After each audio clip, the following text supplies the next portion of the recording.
¿Sí?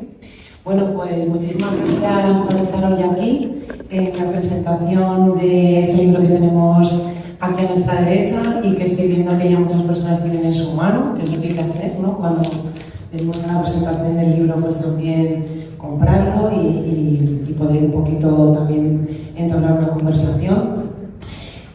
Bueno, pues Clandestino y Militante pues es otro de los libros que publica Atrapasueños sobre Vázquez Montalbán, una figura que todas y todos conoceréis, pero que tiene, bueno, en este caso, un enfoque muy interesante, que tenemos además la suerte de hablar con Francisco Sierra de él, porque además lo tenemos como prologuista.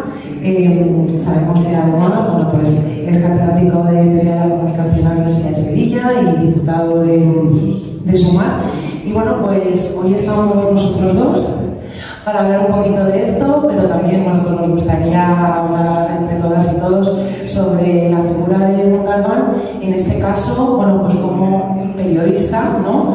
Es un libro que articula todos esos escritos que realiza, bueno, en un periodo muy importante y fundamental de la historia de nuestro país, que realiza en diferentes medios y que está articulado en 3 partes, ¿no?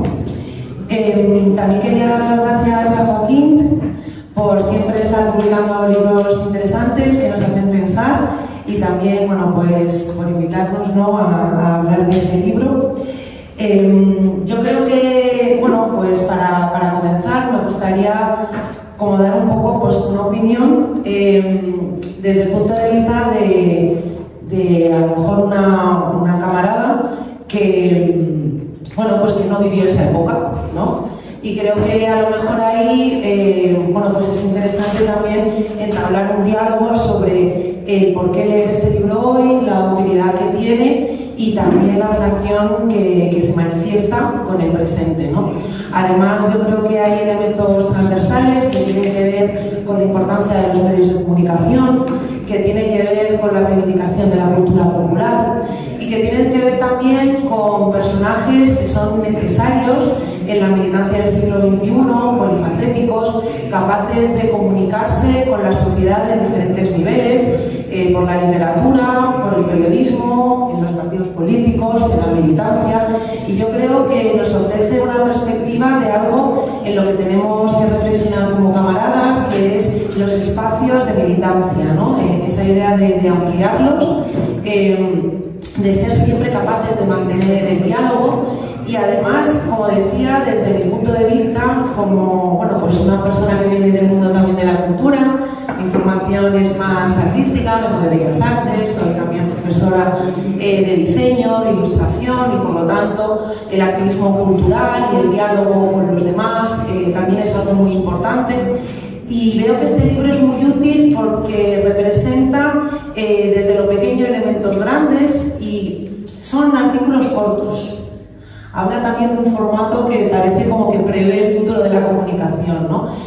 Son apenas 2 caras, ¿no?, la mayor parte de los artículos, y la manera en la que se comunica, a pesar de que, por ejemplo, pues sean escritos destinados a Mundo Obrero o a Trebal, tienen un público amplio. No están destinados únicamente a los camaradas, a las camaradas, a las personas convencidas, sino que realmente tienen la capacidad de entrar en el diálogo y ser inteligible con un uso del lenguaje sencillo a las personas. Y además tiene, pues son un montón de artículos cortos que tienen una idea central, ¿no?, en donde no se dan sermones, en donde el formato periodístico es ese formato de diálogo y en donde además hay una relación permanente con la actualidad de ese momento, pero siempre hablando de la historia, en relación con la historia, dando contexto pero sin dar sermones, sin ser aburrido, e incluso siendo muchas veces seguramente incómodo, ¿no? Yo creo que además este libro representa una militancia sobre lo que supone la lealtad a unas ideas, la lealtad a una organización que debe de articularse con la participación y con la libertad, ¿no?, y la crítica.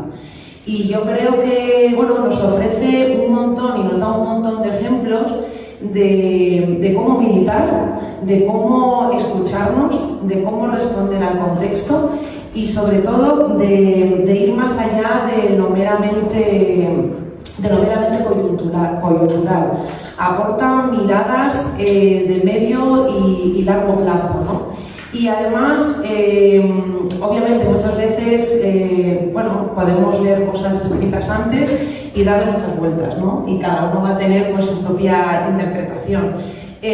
Sin embargo, sí que creo que trata temas realmente que son fundamentales. Habla de, pues desde la cultura, los medios de comunicación, pero también explica de una manera tácita qué significa ser comunista. En un momento, además, en donde pues estaba todo, quiero decir, el anticomunismo no ha terminado, ¿no? Pero sí que es verdad que el PC tenía, ¿no?, que hacer esa labor de ponerse, ¿no?, en ese proceso de legalizarse, de volver a posicionarse en la vida pública. Y entonces yo creo que esas lecciones de qué significa ser militante, de qué significa dialogar con la gente, de qué significa responder a lo pequeño, a lo coyuntural, en diálogo con una mirada amplia, tiene que ver también con esa idea de hablar de qué significa ser comunista en ese momento y también los debates que hay, que no se pueden tampoco esconder, que no tiene sentido hacer como que no existen y además habla de un mundo obrero en donde se pueden decir cosas distintas y se pueden tener visiones diferentes. Y luego también tiene esa mirada catalana que es muy interesante, que creo que dentro de, de nuestra organización, al menos a lo mejor yo como madricentrista, pues me puedo hacer un poco de lío con todo lo de Cataluña y yo creo que también hay un diálogo ahí muy interesante. Así que nada más, sin más, creo que es un ejemplo de cómo no sentar cátedra. Me veo a Montalbán en esos textos siendo generador de contenidos, hablando en el contexto actual una idea, ¿no?, un texto breve de una manera muy amplia y creo que nos puede aportar mucho en momentos de convulsión, en momentos también donde nos sentimos agotados o nos podemos sentir en un momento dado con mucho desasosiego. También te da tranquilidad ver que los procesos históricos son lentos, que a pesar de la urgencia hay que pararse a pensar, hay que pararse a organizar y volver a revisitar cada uno desde su perspectiva. Yo os trasladaba la mía y ahora Francisco Serrano nos comentará la suya y espero que podamos hablar. Creo que da un montón de claves importantes que nos puede ayudar también a reflexionar sobre qué hacer ahora mismo desde cada uno, nuestras capacidades, nuestros tiempos y esa reflexión sobre que militar no es fácil muchas veces, pero como siempre termina enamorándose de la participación democrática, enamorándose de la cultura, enamorándose de su gente y enamorándose de una lucha por la emancipación que tiene que seguir ahí en esa lucha, proceso, sueño y acción diaria. Así que sin más, pues vamos a darle la palabra a Francisco Sierra. Yo creo que además de como prologuista ya aporta un montón de conclusiones que yo creo que pues puede también comentarnos un poquito. Muchas gracias. Muchas gracias, muy buenos días a todos. Felicitar en primer lugar a Atrapasueños, a Joaquín, que hace una labor encomiable, lo decía, ¿no? Es importante, ¿no?, felicitar textos clásicos. Yo siempre le insisto que cambie el nombre, ¿no?, que no se trata de atrapar sueños, sino de liberar sueños, ¿no?, porque está construyendo una labor cultural mucho más amplia que la meramente editorial. Y recuperar estas ediciones inéditas tiene un doble sentido. Una es en la que estamos, que es la disputa ideológica, la guerra cultural. La otra es poder recuperar la memoria y la historia, en este caso, del movimiento comunista en este país, que es vital. Sobre todo en este tiempo encrucijada que estamos viviendo.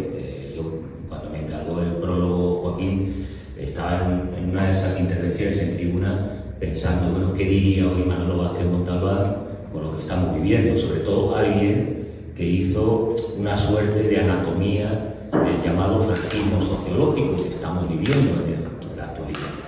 En los valores culturales, en las formas políticas, en la manifestación. Algunos definen el tiempo que estamos viviendo, especialmente en el frente mediático, en el frente de la propaganda y la guerra de las ideas, como trumpismo político, pero bueno, en el caso de la variante española, claramente el franquismo sociológico que él tanto describió.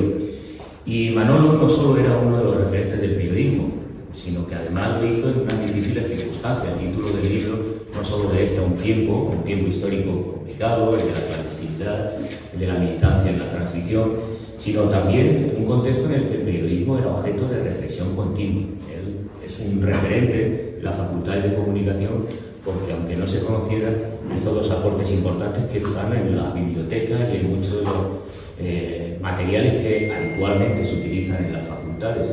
Uno, que es clásico, que es el informe sobre la información, en la que describe un poco cuál era la tesitura en la que se vivía el ejercer el periodismo. Desde una posición crítica, desde una posición comunista, en un país claramente anticomunista que vivió más de 40 años de represión. Y lo define de manera muy descriptiva cuál era la situación del ejercer el periodismo de esa posición crítica, que es entre la represión y la integración. Cito literal el informe sobre la información porque es muy esclarecedor de algunas reflexiones sobre el papel de estos escritos periodísticos. El profesional de la información, escribe Manolo Vázquez Montalbán, como profesional de la cultura que es, se ve sometido en todo el mundo a un juego policíaco de alternancia bueno-malo, en el que pasa de la manipulación integradora a la drástica represión. El sistema le garantiza un nivel de vida aceptable, ligeramente por encima de la inmensa mayoría, y le somete a una serie de estructuras condicionantes e integradoras.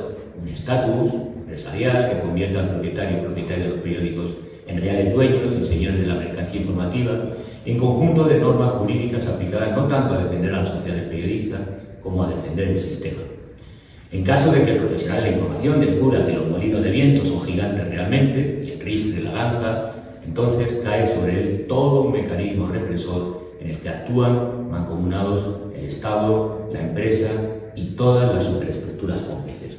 Manolo Vázquez Montalbán no solo tuvo el mérito de mantener en ese escenario durante la clandestinidad y posteriormente un periodismo de altos vuelos y que fue referente del periodismo español desde sus posiciones militantes, comunistas, claramente críticas y antagonistas a medios de referencia dominantes como El País, y logró una obra y una trayectoria que es importante. Muchos de los aportes del libro, que voy a reseñar muy brevemente, no voy a hacer spoiler, tienen que leerlo, pero lo que se trata aquí es generar preguntas y luego que abramos un debate que siempre es más interesante. Bien, la primera cuestión que es importante y es que él siempre pensó en una clara matriz gramsciana el ejercicio del periodismo y los artículos que escribía en términos de política cultural, si quieren de pedagogía democrática, mostrar lo que ningún periodista, en otros contextos, como en Argentina, pues tenían a Rodolfo Walsh, nosotros teníamos a nuestro Vázquez Montalbán, que mostraba aquello que ningún medio no mostraba, que son los dispositivos de dominio, la economía política del poder. Y hacerlo sin frivolidad, con pedagogía, con cercanía. Decían antes que es un libro para todo tipo de público, ¿no? Para que la gente comprendiera las relaciones de poder que habitualmente se desarrollan. Probablemente después de Chávez Nogales y de Cocus Vargas es el mejor periodista del siglo XX que hemos tenido en este país. Y una excepción, porque lo hacía en unas posiciones, como digo, críticas, afirmando elementos que creo que son importantes en esa reflexión. Primero, a diferencia de ciertas posiciones elitistas, él cultivó el gusto por la cultura popular. Lo hizo no solo por su gusto por la gastronomía, sino en sus relatos, en sus crónicas, en sus columnas, cultivó esos elementos para defenderlo, porque justamente una cultura como la española, dominada por el casticismo y la oligarquía económica, el desprecio de la cultura subalterna, de la cultura popular, es constante. Y él defendía esa cultura popular. Por ejemplo, algo que desde la izquierda era incomprensible, la defensa del fútbol, el espectáculo de masas. Así, bueno, pues efectivamente es ahí donde hay que dar la batalla ideológica, es ahí donde hay que construir cultura antagonista.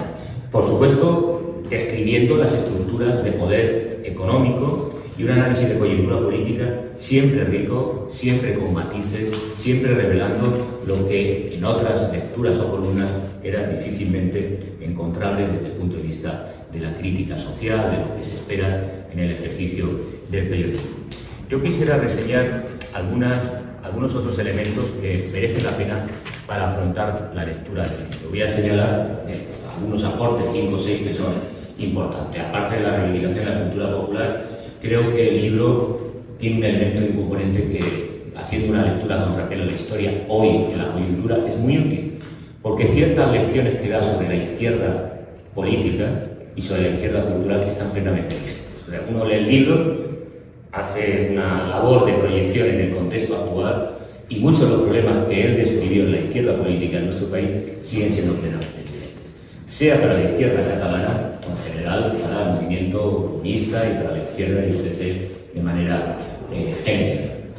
Lo hace además desplegando el pensamiento crítico de manera transversal, que es uno de los elementos característicos. El pensamiento crítico se define por ser un pensamiento relacional, por ver las conexiones que aparentemente no se pueden observar y que él establece esas conexiones. Por ejemplo, no entenderíamos todo lo que está sucediendo con el lawfare y el mediafare hoy día si no entendemos qué relaciones ha tenido el sistema mediático con las oligarquías económicas y políticas en este país.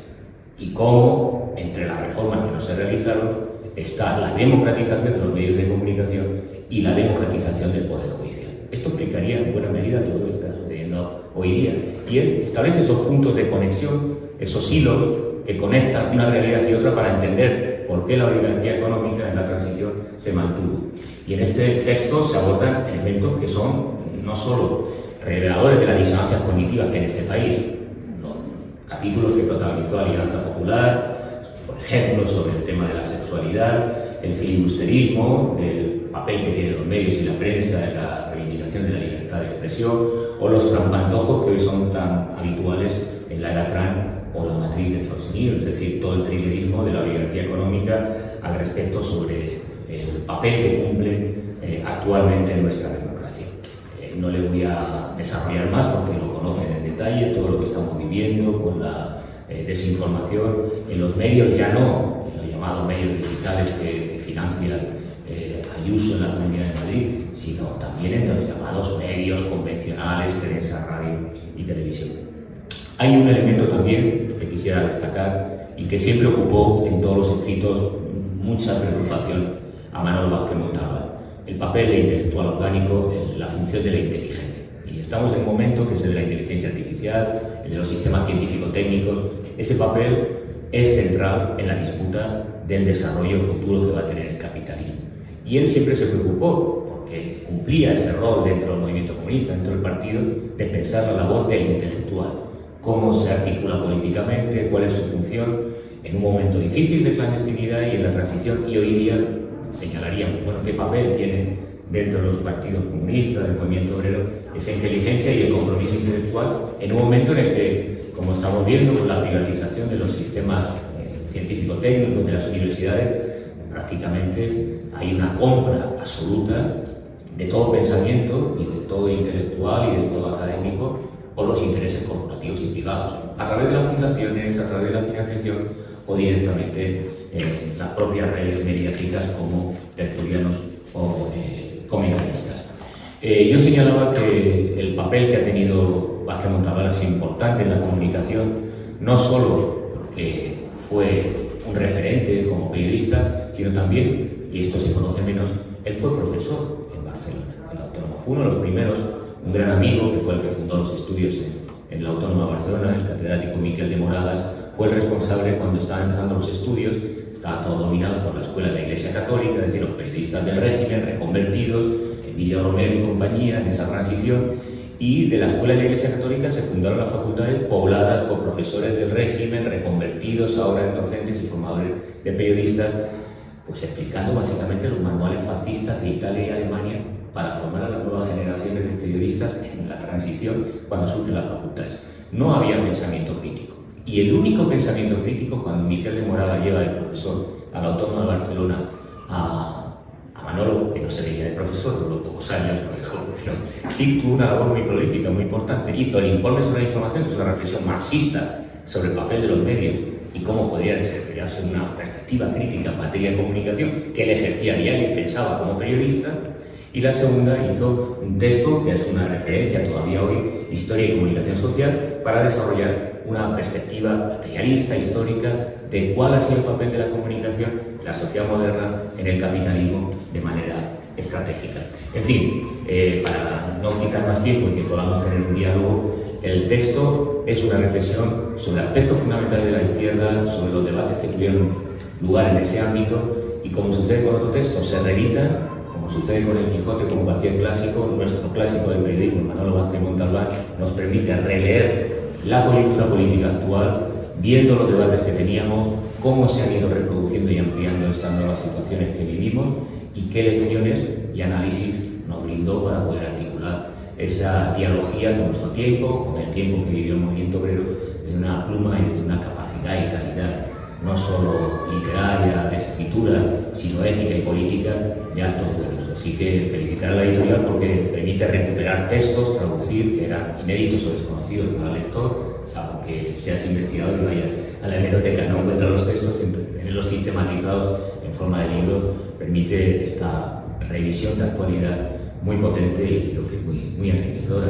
Por mi parte nada más, hay muchas otras ideas en el prólogo sistematizadas de lo que representa Vázquez Montalbán, pero supongo que muchos de vosotros seréis lectores, fuisteis lectores como el columnista y periodista Manolo Vázquez Montalbán, y de su literatura pues abrimos un espacio para recuperar su memoria, porque de algún modo esta edición y este acto tiene también una suerte de lógica de vindicación de la figura que tanto necesitamos. Yo decía al principio que en tribuna me planteaba muchas veces qué diría ahora o cómo analizaría esta coyuntura política Vázquez Montalbán, porque echamos de menos esos análisis y no tenemos un reemplazo del nivel que en su momento representó Vázquez Montalbán. Así que por mi parte nada más y agradecerle la presencia y abrimos un diálogo.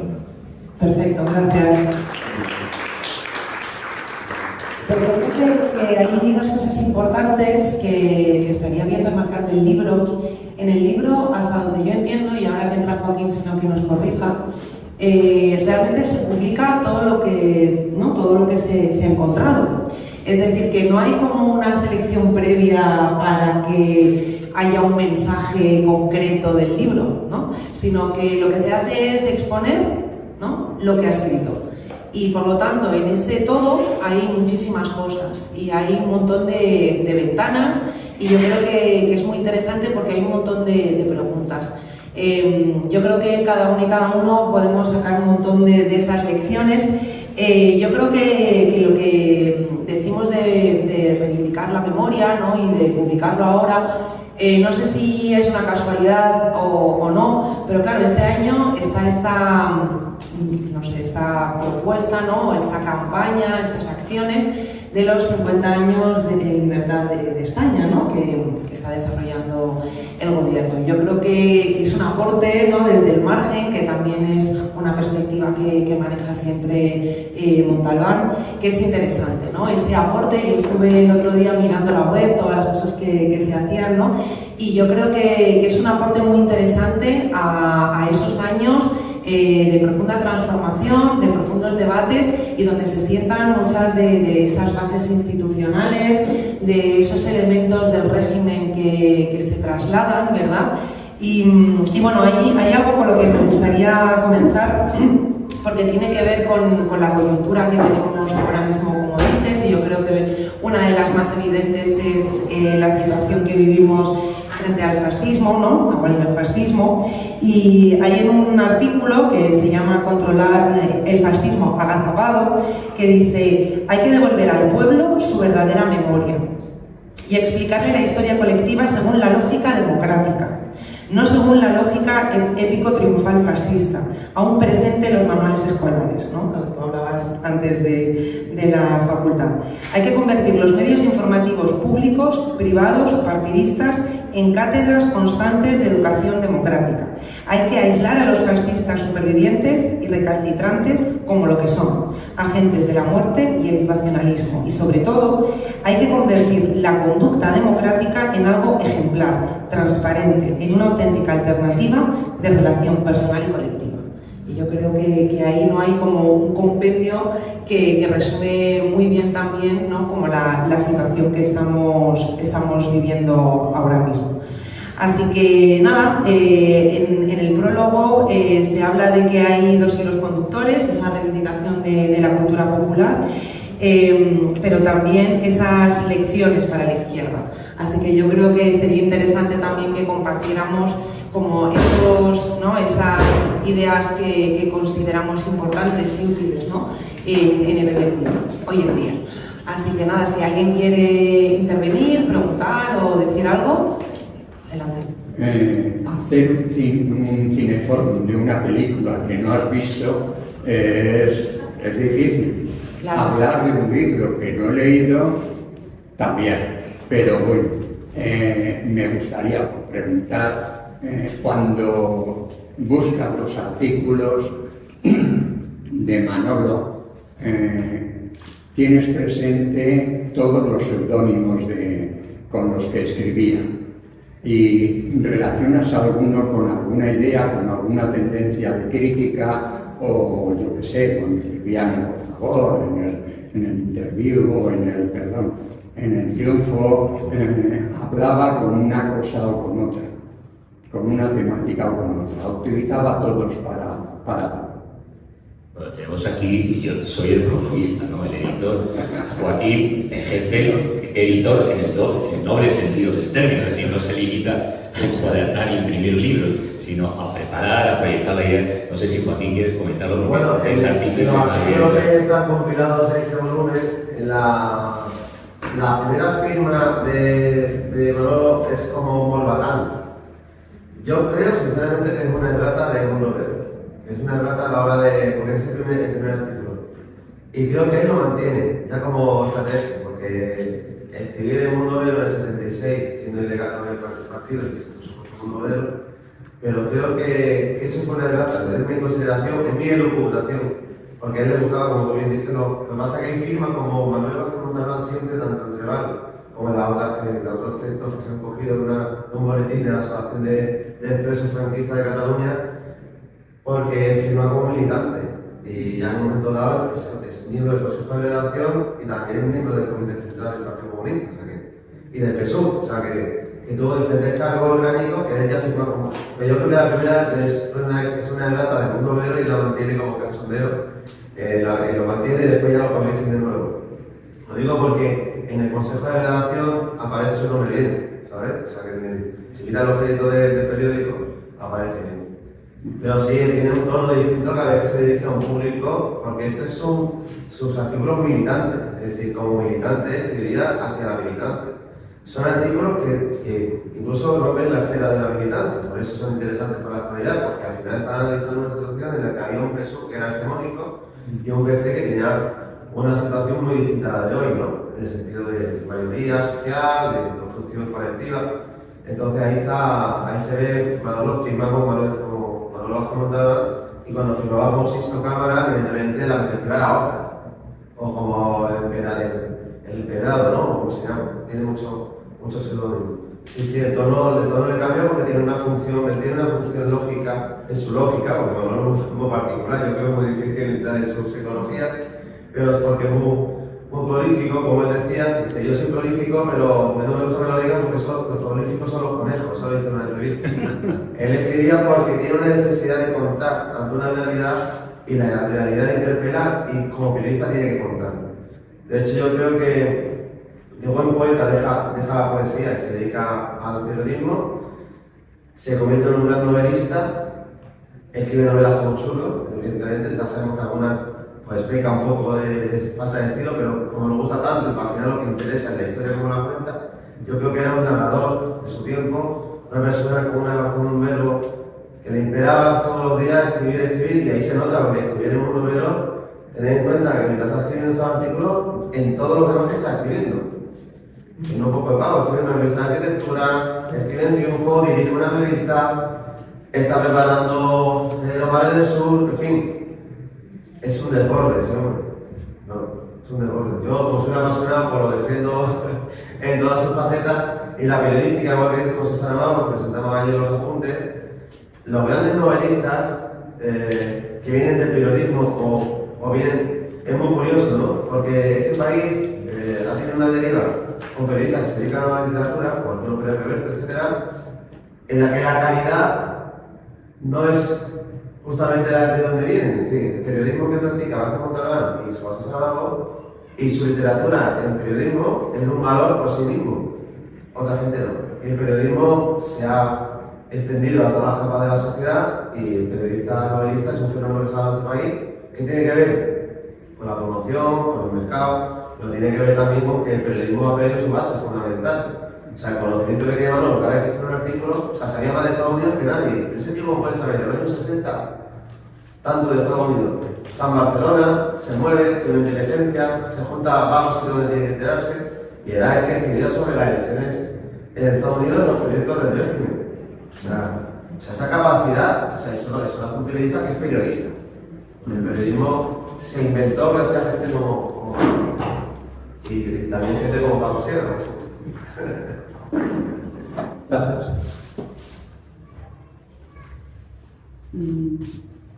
Yo me alegro de oír una frase de ella, porque a veces he pensado si es una especie de futuro ficción decirlo, decir qué opinaría Manolo, y yo es que me lo pregunto constantemente cuando cualquier cosa, entonces me alegro que no sea yo sola la que lo diga. Y luego iba a comentar que a veces me pasa con este tipo de libros, a la gente que no habéis vivido esa época, aunque el contenido sea vigente y tuvo además como presentadora del libro y como militante y tal, pero a la gente joven, ¿tú piensas que lo entienden? O sea, que entienden el contexto, porque claro...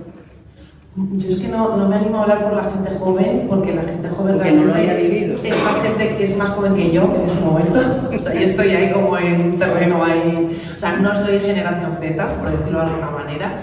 Pero yo sí que veo ventanas a situaciones de hoy y a dudas de hoy. Por ejemplo, hay un momento, ¿no?, en el que responde, por ejemplo, a situaciones que escuchamos, ¿no?, sobre ¿no será mejor, ¿no?, volver a la clandestinidad, que vuelva el fascismo, replegarnos y entrar en la cueva y entonces poder volver a agolparnos frente a una bandera de sacrificio? Ahí hay una respuesta de alguien que ha estado en la clandestinidad. Entonces ahí las respuestas, para encontrar respuestas hace falta entender preguntas, ¿no?, y hace falta difundir y leer, pero yo sí que creo que es un formato muy accesible para poder reflexionar sobre cosas muy importantes. Yo como feminista, y hay algunas camaradas que lo saben, cuando revisitamos muchas veces a nuestros propios camaradas, no nos vemos representadas, por ejemplo, ¿no?, como mujeres. Y sin embargo, él sí que nos nombra, ¿no? Él sí que dice los y las comunistas. Él habla de la posición del partido, de todo el partido, sobre el aborto, sobre el divorcio, sobre qué pensar de eso que se llama cuestión femenina o los problemas de la juventud. Es decir, que aporta una mirada que además rompe con esa idea del marxismo dogmático y rancio en el que siempre nos intentan meter, ¿no? Aborda el anticomunismo desde la izquierda, en donde también puedes tener respuesta como militante de un movimiento social, en donde es siempre un no a todo y una dificultad de construcción cuando la urgencia social es evidente. Y además yo creo que como decía antes Francisco Sierra, habla de cosas populares, y yo creo que es algo que tenemos que a lo mejor volver a pensar qué significa esa cultura popular, ¿no? Porque ahí sí que creo que tenemos diferencias que tenemos que dialogar con ello, porque la cultura popular ha cambiado muchísimo.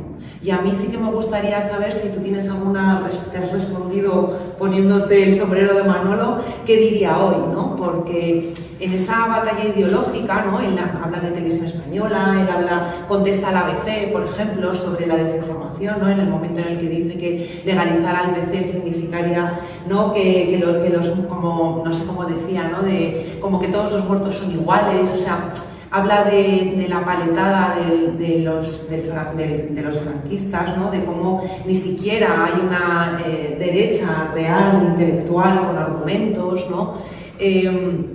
También se menciona, ¿no?, que el ABC luego se retracta de una falsedad que dice, cosa que ahora no pasaría, ¿no? Entonces yo sí que creo que apela a un montón de cosas, pero hay una pregunta con eso que decías tú sobre Gramsci. ¿Cuál es esa labor del intelectualismo hoy, de un intelectual orgánico, de un intelectual militante? Porque él habla de qué ocurriría o qué ocurre cuando no se invierten recursos, ¿no? Compromiso es igual a presupuesto, ¿no? En la vida. Y por lo tanto, si la cultura importa, si la comunicación importa, hay que buscar recursos.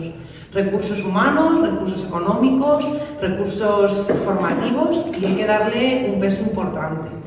Y yo creo que ese es uno de los debates en donde a lo mejor tenemos que tener muchos diálogos con la juventud. Porque reflexionando sobre el periodismo y a colación con lo que decía Joaquín, ¿quién es periodista hoy? ¿Qué es ser periodista? Yo me lío, o sea, porque hay gente que es y que paga la hipoteca siendo creador de contenidos, hay gente que paga la hipoteca siendo influencer. Entonces yo creo que hay un tema muy importante que tenemos que trabajar como militantes, y una de las cosas que a mí más me gusta como persona pseudo joven es pensar que podemos ser muchas cosas, que podemos fregar en la caseta, que podemos escribir, que podemos presentar un libro, que podemos crear, porque además habla de algo muy importante que no se nos puede olvidar, que hay un debate ahí sobre la resistencia del comunismo, de la resistencia de los camaradas, y él plantea la creatividad, pasar de esa resistencia no a la ofensiva, que es muchas veces como un paradigma un poco falso, sino a la creación. Y yo creo que ahí nos tira de las orejas y nos tiene que hacer pensar que no se invirtieron esos recursos, que se piensa incluso hoy en día en una división entre lo material y lo cultural que no nos funciona para abordar el contexto actual, y que yo creo que a pesar de que mucha gente está de acuerdo, yo creo que hay un sentimiento de no podemos hacer nada, no entendemos el mundo de la comunicación en la que vivimos. Seguramente él sí, ¿no? Pero en general como militantes decimos, hostia, es que todo esto que está pasando. Y yo creo que sí que hay muchas claves sobre diálogo, sobre cómo abordar temas complejos. Y hay una cosa que a mí me encanta, que es el humor. O sea, cuando yo decía antes de que nos explica qué significa ser comunista, él mismo dice, bueno, como nosotros nos comemos niños y hacemos pactos con Satán, pues entonces, claro, lo hace de una manera que desarticula, él sería capaz de desarticular a Ayuso cuando dice comunismo libertad, ¿no? Porque además él habla permanentemente de la libertad, ¿no? Entonces yo creo que hay un montón de cosas que nos permitirían repensar ese diálogo con la juventud, que pasa por repensar como organización y como militantes en nuestro rol dentro de la cultura. No puede ser algo que hacen otros, no puede ser simplemente que no hay dinero y no hay tiempo y es muy difícil, sino que tenemos que entender que hay maneras de hacerlo. Y a mí, como me decía una profesora mía de música, cuando se demuestra que algo lo puedes hacer una vez, significa que lo puedes volver a hacer.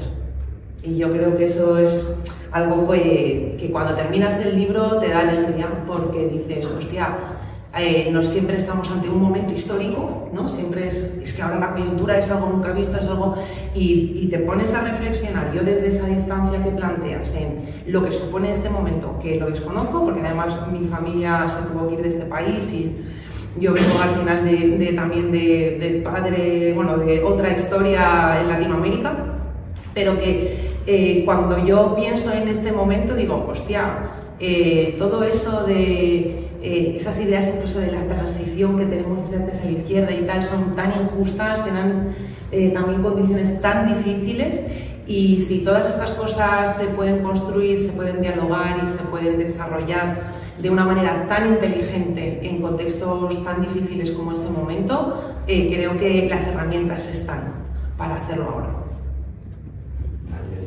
Yo añadiría algunos elementos que están implícitos. Evidentemente hay una diferencia. Anoche estábamos discutiendo sobre el papel que tienen los influyentes, youtubers. Yo me niego a utilizar los barbarismos, bueno, como queramos denominarlo. Este es un dispositivo cultural que permite no solo este acto, sino que haya una materia, al menos en términos de reflexión, de lo que es la historia, que dentro del propio partido y del movimiento se conoce poco y que hay que ir, pues, de algún modo trayendo a colación de los jóvenes, militantes, de las nuevas generaciones, para que conozcan qué debates tuvieron lugar, en qué contexto y qué análisis de alguien tan lúcido como Vázquez Montalbán, que ponía justamente énfasis y lo ponía en un momento en el que el PC tenía una fortaleza dentro del mundo de la cultura, dentro del pensamiento muy potente, pero que reivindicaba justamente la lucha ideológica. Estamos en una fase en la que la guerra cultural plantea este debate de manera frontal. Y por tanto, la primera lección de la lectura es que nos tenemos que tomar en serio, por ejemplo, la RTV. Sí, muchas cuestiones que analiza sobre Radio Televisión Española, que ahora es objeto de ataques de la extrema derecha, ya los hizo Manolo Vázquez Montalbán. Y los hizo para indicar, tenemos que hacer un proyecto de revolución cultural desde los medios públicos para fomentar esa cultura popular de las clases subalternas, hacer educación, transformar el país. Y ese frente, políticamente, y hay que decirlo, hoy no es prioridad en la práctica del partido. Lo señalaba y estoy de acuerdo, implica dinero, prioridad en los programas políticos, en la acción política. Y Manolo, en un tiempo en el que el partido prestaba atención a sus intelectuales, a sus creadores culturales, mucho más que actualmente, y él señalaba esa disconformidad de que, en efecto, este frente no lo vamos a cambiar el país si no se da la prioridad. No hay una revolución sin cultura, sin baile, sin creación, claramente. Y ese frente cultural hoy día es estratégico. Él se ocupa en el libro de la RTVA, del papel de los intelectuales, de la cultura, de cómo hacer llegar el mensaje del PC, del PSUV en los espacios cotidianos. Eso implica una labor de política cultural. Es cierto que tenemos un problema en este país de brecha con las generaciones que son todas votantes jóvenes, mayoritariamente de Vox, pero no son básicamente masculinos. Hay una diferencia de género que hablábamos anoche en el debate y que habría que plantear que otras fórmulas, evidentemente no en la escritura la fórmula para poder llegar, pero para que haya oralidad y para que haya vídeo y para que haya otros mensajes que a través de plataformas como TikTok lleguen a los jóvenes, necesitamos evidentemente previo pensamiento, análisis e ideas. Cualquier creación en el ámbito del audiovisual, en el ámbito de los nuevos medios, es a partir de ideas.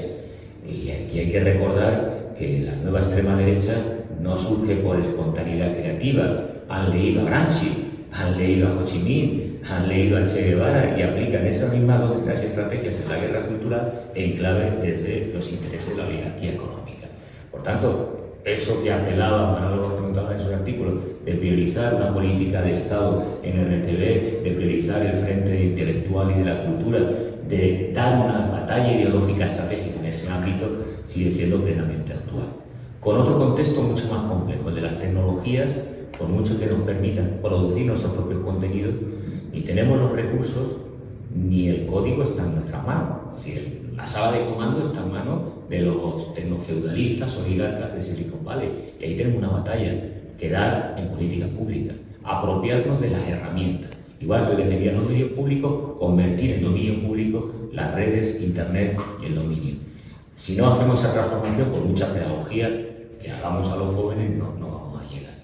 Pero necesitamos para ello, previamente, pensamiento, también desarrollar la riqueza de todos los lenguajes, no solo la oralidad, que es la que cultivan las nuevas generaciones que están, la generación Z, las nuevas generaciones que están inmersas en la cultura digital. Tenemos también que hacerlas recuperar la lectoescritura, porque ya incluso en la universidad hay serias dificultades de expresión oral, de comprensión lectora, de análisis, y ese trabajo hay que hacerlo por delante, hay que defender el libro y evidentemente también otros registros dentro de la izquierda. Si no se ve como una prioridad política ese frente ideológico, que ya lo decía Manolo, pues estamos en las mismas tesituras de su lucha. Tenemos que priorizarla políticamente, porque si no lo hacemos, evidentemente otros harán las narrativas y nosotros en una posición de desventaja. Así que en ese ámbito pues hay que hacer, yo rompo una lanza en este espacio de discusión porque creo que no se da la importancia. Joaquín, como agitador cultural y gestor cultural, tendrá otra experiencia, imagino que tú también has tenido la experiencia en la disputa de ese frente cultural.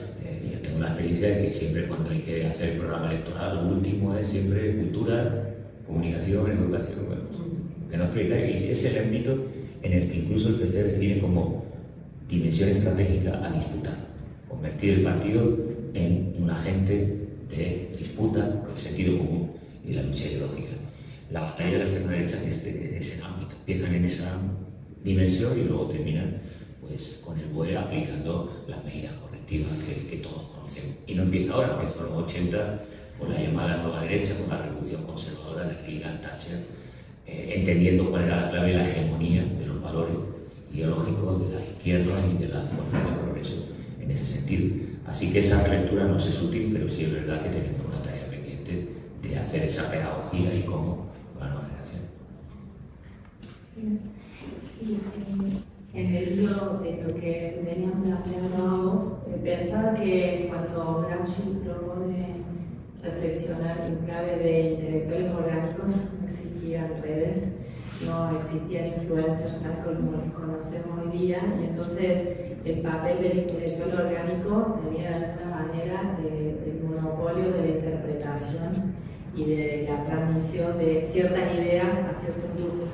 Pero en la actualidad, digamos que hay, a mi juicio, hay una necesaria vinculación entre los intelectuales orgánicos tradicionalmente constituidos como tales y una serie de otras voces que surgen también de los sectores populares o de sectores que tienen determinadas construcciones de nicho y que tienen una influencia significativa en sectores populares que tal vez son el sector de expectativa en términos de el pueblo, los obreros, los trabajadores, digamos, todos los núcleos a los que apeló el progresismo, el comunismo en Argentina, el peronismo, etcétera, no son el pueblo de 1940, son otro pueblo que está constituido por otras ideas, por otros lenguajes, están mediatizados de otra forma, y entonces a mí me parece que es interesante pensar las implicaciones necesarias entre la función de un intelectual orgánico y la serie de mediaciones y de interlocuciones que existen en la sociedad contemporánea, sea por la vía de los influencers o de otro tipo de voces que aparecen en otros ámbitos no legitimados o no vinculados al partido, al sindicato o a estructuras institucionales tradicionales. Y el ejemplo que quería aportar era lo que escuché hace un par de días en un congreso, una investigadora que trabajaba sobre videos de YouTube que se habían compartido durante el apagón. Tratando de explicar a la gente en términos más científicos en qué había consistido, o sea, hacía una gran categorización y decía, estos videos fueron más informativos, estos videos fueron fake, estos fueron humorísticos, estos fueron políticos, tal. Pero dentro de los videos que trataban de explicar sin bajar línea y de una manera lo más científica posible en qué había consistido el apagón, cuáles eran las características, etc., el más visualizado en España, un video producido por un joven latinoamericano utilizando el lenguaje de Minecraft, y el video tuvo 1.300.000 visitas, muchísimo más que la web oficial del gobierno, y con una explicación absolutamente lúcida respecto de cuáles habían sido las causas, las posibles consecuencias, etc.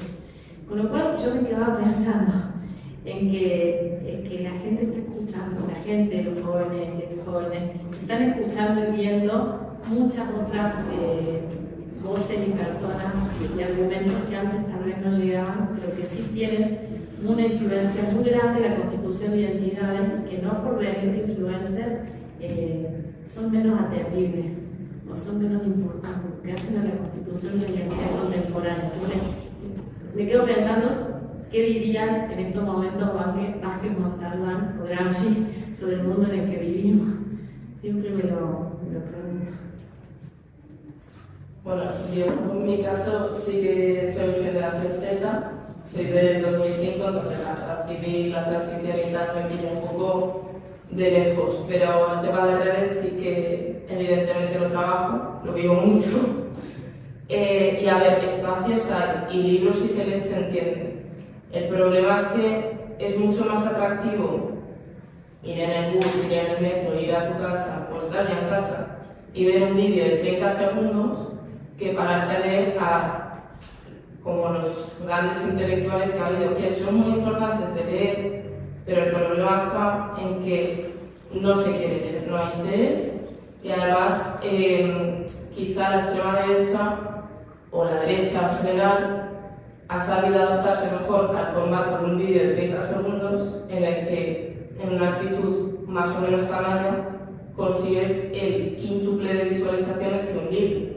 O sea, ahora mismo el vídeo de Ayuso diciendo me gusta la fruta, aparte de todas las camisetas y todo lo que ha surgido, tiene no sé cuántos millones de visualizaciones. Entonces al final, entre vídeos inofensivos a nivel más político de 30 segundos, se cuelan discursos de odio que se asimilan como normales. Y toda esa gente no la verás coger un libro y es muy difícil que venga a actividades como esta o que lea ya no a escritores más asociados a la izquierda, sino a cualquier clase de escritor. Me parece súper interesante tener como estas, ¿no?, visiones también intergeneracionales o desde Argentina, desde puntos de vista diferentes. Por aquí tenía. Yo quiero transmitiros un tema generacional, ¿no? O sea, cuando yo era joven leía Triunfo, era la revista donde escribía él, era Libertad de Expresión, La Careta, luego la adoptamos por la librería, pero era una forma de llegarles. Sin embargo, comprábamos el Estado de la Revolución y tal, y lo comprábamos, pero lo dejábamos en casa, no acabábamos de leerlo, pero el artículo nos lo leíamos entero. Bueno, a las 4 de la mañana vinieron, se llevaron todo lo que tenía, más el Triunfo. O sea, pero también se llevaron, era legal en aquel tiempo. Entonces, estoy con ella que hay que transmitir lo que estáis diciendo, de cómo llegamos a la gente joven. Y para eso, en el mismo partido, deberíamos de darnos cuenta cuando hacemos formación, que no solo hay que leer los clásicos, sino que hay que leer este tipo de intelectuales, ¿no? O sea, Máximo Galván, que llega más al tema y enseñarles un poco lo que es la vida en este momento, y no hace 100 y pico años, que también. Pero, de alguna forma, si no, no vamos a entenderlo. Hace poco tuvimos una reunión con el secretario de Memoria Histórica, Fernando Martínez, en Alicante, donde hablamos de estos temas hace algunos meses. Y ellos propusieron, o sea, ellos que ya lo estábamos proponiendo, pero se estaban dando cuenta de que la enseñanza, pues, se quedaban en el siglo XVIII, el XIX poco, el XX menos, y hablaban de los egipcios o de los godos, ¿no? Pero a estas alturas estaban proponiendo cambiar los textos. Están en ello. No sé si lo van a conseguir porque eso tiene unas limitaciones burocráticas exageradas, ¿no? Pero ahí está la clave, ¿no? ¿Qué ha pasado en el siglo XIX? ¿Cómo llegó la República a España? ¿Qué pasó durante la República? ¿Cómo hubo la represión? Porque claro, al PSOE ahora no le interesa hablar mucho de los 40 años de vacaciones, pero sí que hablan de la República y de lo actual, ¿no?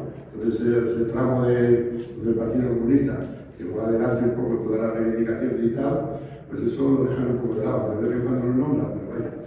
Entonces ahí está la clave, por ahí, ¿no? Volver otra vez a la enseñanza, como a los Peneles hacían en otra época, es una práctica.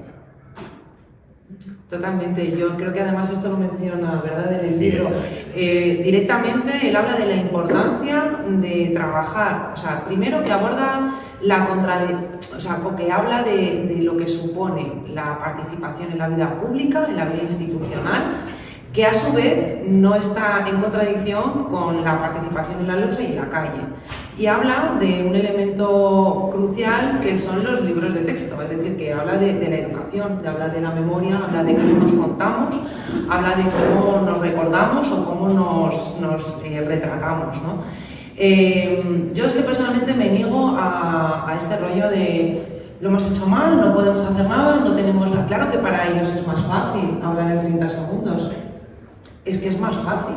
Es que claro, ellos no necesitan, no hablan de contexto, no entienden de matices, no hablan de historia, no describen o analizan el movimiento que existe, ¿no?, en la vida. Entonces claro que es un terreno más fácil que además está sembrado por ellos, tanto a nivel de lo que suponen los algoritmos como la propiedad privada de estos medios, ¿no? de transmisión, ¿no? Por decirlo de alguna manera. En lo que comentas tú, claro, es que hay que repensar la formación. Es que en la formación hay que hablar, es que en la formación hay que escucharse y además hay que no solamente dejar de hablar del siglo XIX, sino ampliar la mirada de Europa. Como decía antes, mi familia viene de Latinoamérica y claro, yo he tenido un acceso a poder leer cosas que aquí pues no se leían, ¿no? Hace poco se reeditó un libro de Mariátegui, ahora no recuerdo la editorial. Yo qué sé, mi familia viene de Uruguay y yo pues he leído un montón de cosas del Partido Comunista de Chile o de Rodney Arismendi o no sé, cosas que luego también mi interés se ha ido por pensar, pero cuando tú mencionas a Ho Chi Minh, 4 veces se menciona a Ho Chi Minh, ¿no? Hablando de práctica política, cuando él habla, él hace poesía para hablar de la organización, de la militancia, de cómo estructurarnos, ¿no? O lo importante que sería leer a Amílcar Cabral, pensando en la pedagogía, pensando en la organización política, pensando en qué significa militar y qué significa ser un intelectual orgánico hoy en día. Porque, claro, ¿qué significa ser un intelectual orgánico? Vale, es algo que seguramente muchos tenemos respuesta, pero ¿de dónde? Estamos esperando a que, llamen a la puerta. Claro, es que algo habrá que hacer, ¿no? Y yo creo que ahí Francisco puede decir muchas cosas en lo que es la perspectiva del docente y del formador, ¿no? Y de ese diálogo con el que sí que se puede entrar a debatir y sí que hay puertas para leer libros. Esas personas que son es que a lo mejor un intelectual orgánico ahora hace memes. ¿Vale? Es que a lo mejor ahora el intelectual orgánico hace pegatinas y las pega en el metro. Es que no sé qué idea tenemos del intelectual orgánico, porque yo lo oigo muchas veces y digo, no sé si lo hemos entendido. Porque el intelectual orgánico no es el señor catedrático, que también, ¿no? Pero no hace falta ser catedrático. Yo no soy catedrática y yo sí, y yo tengo mucho que aportar, o tengo muchas ganas de aportar. Y aportaré en función de cómo mi organización lo reciba y cómo mis camaradas me ayuden a aportar. No lo sé, o sea que creo que el intelectual orgánico hoy puede hacer, pues eso, bromas con la IA, ¿no? Y poniendo la cara de Ayuso por ahí, o sea, yo creo que eso sería algo ¿no? traducible al siglo XXI de lo que dice Gramsci. Sí, algunas lecciones de Manolo Vázquez Montalbán. Manolo Vázquez Montalbán, para oficial de intelectual orgánico, aparte de ensayos, informes, todo trabajo político, abandona un género tan minoritario como la poesía y hace periodismo, que sería como pasar de la prensa a la televisión o hoy día a las redes digitales para intervenir. Es decir, ahí hay una economía en dispositivo que implica llegar, el afirmar en el sentido gramsciano, el sentido común y la disputa de la cultura popular pasa por cambiar de registro y hacer escritura pedagógica para explicar y hacer consciente a la gente. Eso en otra época pues será el paso para escribir columnas periodísticas para un amplio público. Hoy día son otros dispositivos, pero evidentemente el objetivo es el mismo. Segunda lección de la afirmación de cultura popular de Manolo Vázquez Montalbán, que era muy anciano, como gran parte del PSUV, como ahora que tenemos un acto de homenaje a Manolo Sacristán. La importancia de la cultura popular implica reconocer que no hay división del trabajo entre los que producen conocimiento, pensamiento y los consumidores. No, es que todos, es la lección de Gramsci, todos pensamos, todos elaboramos hipótesis, todos podemos efectivamente cumplir esa función orgánica de intelectuales, pero hay que organizarlo. Esa es la labor de un partido, organizarlo, priorizarlo, tener claro esa frente de lucha y esa frente estratégica como un ámbito. Y tercera lección que es importante, ¿no? Que es un elemento que tenemos, lo tienen los carnavales de Cádiz, lo tienen los jóvenes cuando hacen memes, lo tiene el movimiento feminista cuando da vueltas al sentido común dominante, que es el manejo del humor. Terry Egerton y muchos marxistas han destacado que las culturas populares resisten al poder justamente dándole la vuelta con el humor. El humor es un dispositivo, lo tenía en su escritura, incluso en un género que puede considerarse menor dentro de la narrativa, como la novela policíaca, incluso en esas historias de Pepe Carballo, hay humor, ¿no? El humor es un dispositivo que transgrede, socava y da la vuelta a las circunstancias. Bueno, gran parte de lo que consideramos superficial, liviano, poco ilustrado en este mundo tiene que ver con el humor. Hay una batalla que la izquierda no ha perdido. La derecha extrema y la extrema derecha no tienen sentido de humor. No lo tienen. Nosotros sí tenemos sentido de humor. En las redes, en el manejo, lo hacen los colectivos, como el movimiento feminista, lo hacemos en las luchas que tenemos por defensa de la sanidad. Seguimos manejando el humor y sigue habiendo manifestaciones de cultura popular en la que el humor es fundamental. Y este es un elemento en el que sí tenemos que adaptarlo a otros registros, a otras narrativas, y un elemento que puede parecer nocivo. Claro que es grave que los jóvenes no tengan capacidad de retener durante un tiempo de una hora, porque así no podemos construir ni narrativas históricas ni perspectivas de futuro. Necesitamos narrativas más largas. Pero los modos temporales, la estructura del sentimiento de los jóvenes hoy día son de fragmentos micro, es decir, una economía de señales muy reducidas temporalmente, y en esto, por tanto, implica que desde la izquierda hay que manejar esas temporalidades, porque si no el mensaje no llega. Que luego se pueden hacer más una profundización sobre su contenido. Los jóvenes de esta generación leen más que anteriores generaciones, pero leen de manera muy fragmentaria, muy dispersa, en las redes, en los contenidos. Entonces no pueden a lo mejor acometer la lectura de un libro o de una novela en profundidad, pero empiezan también a consumir a través de esos espacios que en las redes consumen. Por ejemplo, formatos que para nosotros sería impensable, el audiolibro. Bueno, pues están siguiendo novelas de manera auditiva, no a través del ejercicio visual. Todos piensan que la lectura y la escritura son más avanzadas. Pues no, el sentido más complejo es del oído. Eso lo sabemos desde la perspectiva, en teoría, de la comunicación. Mucho más rica y envolvente que la vista, que es muy unidireccional, de arriba abajo, de izquierda a derecha, muy lineal la lectura.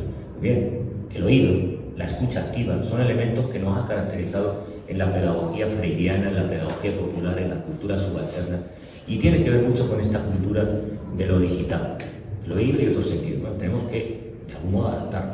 Sí, Manolo Vázquez en su tiempo lo adaptó, pasando de la poesía, un género de élites, a trabajar mucho más el periodismo, porque veía que ahí podía llegar a los sectores populares, podía hacer que el mensaje tuviera un efecto y transformar la vida, cambiar la historia. En definitiva, lo que nos caracteriza. Así que esas prevenciones de la lectura y de la experiencia de Manolo habría que tomarla en cuenta, porque estoy de acuerdo con tu análisis, son otros repertorios, otros registros, otras narrativas y otros dispositivos en los que se puede recurrir a lo que han sido características del pensamiento emancipador, la escucha, el humor, la transgresión, la crítica y la correlación.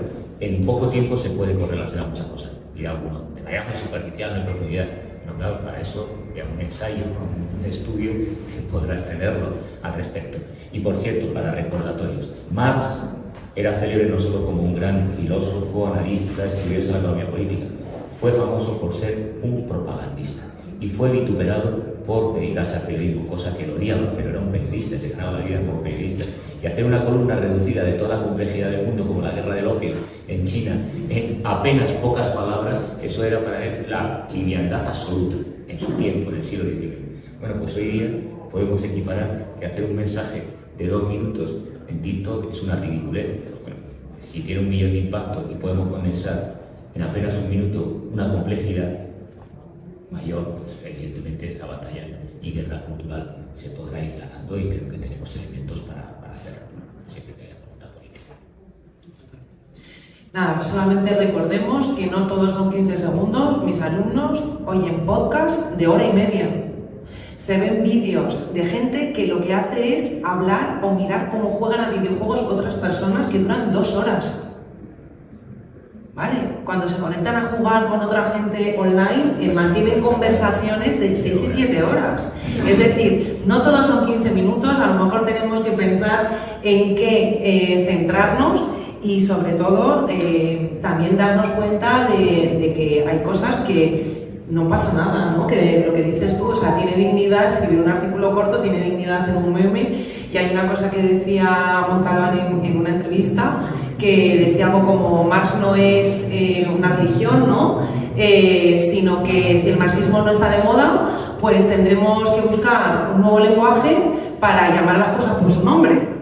Y yo creo que esa es la actitud que tenemos que tener todas y todos y pensar como organización para abordar los retos que tenemos hoy en día.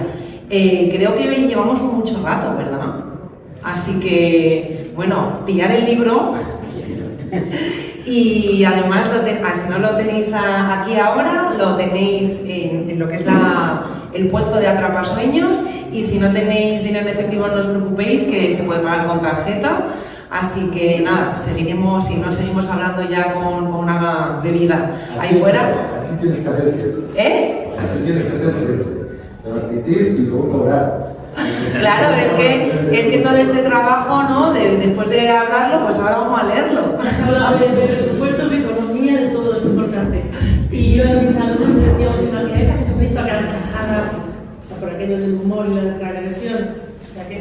Claro. Muchas gracias.